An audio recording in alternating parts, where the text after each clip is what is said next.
Alright, what's up mga master? Welcome back again sa ating channel. For today's video mga master ay mag-unbox ulit tayo ng isang package mula sa Lazada, no? So salamat sa nagpadala nitong ating i-unbox. Actually itong product na to ay hindi para sa motor, para sa 4 wheels talaga to. Pero since pwede daw ito sa motor ay pinadalahan tayo. At ayun, unbox natin. Ang product na nga pala na to ay nagkakahalagang 1,164. So depende kung naka-sale sila sa ano, no. So itong presyo yatang ito ay naka-sale ngayon. Pero ang normal price niya ay nasa 1,600 or 1,800. So yun ang sabi nung nagpadala sa atin ito.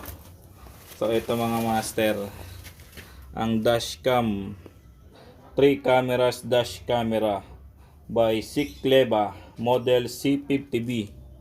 So ayan, ipa-flash ko yung specs ng ating camera ngayon. At yun nga, dito nga sa motor natin ilalagay ito mga master. So titingnan natin kung anong magiging itsura kapag inilagay sa motor ito. At sa ngayon ipapakita ko lang ang mga inclusion dito sa package nila. Ito kasama ang pinakang screen nila. So parang ang pangit yata ng pagkakaano, parang gamit na siya. Kaya siguro ipinadala.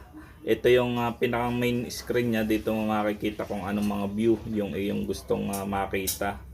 Tapos ito yung camera. So sa sasakyan ang ano nito is ganito ang pagkaka style niya. So ito yung nakatapat sa harap. Tapos itong camera ay nakatapat sa loob ng sasakyan. Tapos may isa pang camera siya para sa rear, sa likod. So tingnan natin kung paano natin kung paano natin ilalagay sa rear. Yan, kung para sa unahan rin ba natin ilalagay, since motor naman ang gamit natin, ay pwede ito sa harapan, then pwede rin sa likuran.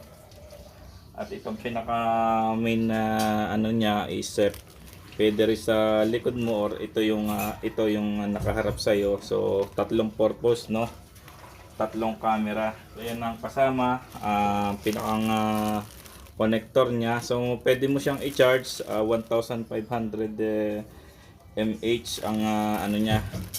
So tatagal siya ng siguro mga 30 minutes or mas mababa pa, since mababa lang yung charging ano niya. Pero since naka-design nga ito sa 4 wheels, ay ito yung pinakang main connector sa power. At meron kasama siyang pang dikit sa salamin, na ito yung magiging kapitan ng panel board niya. So ayan, mabilisan lang mga master. Bigyan ko na lang kayo ng konting feedback sa magiging output nito, sa magiging kalalabasan pag naikabit na natin sa ating motor. Maraming salamat sa nagpadala.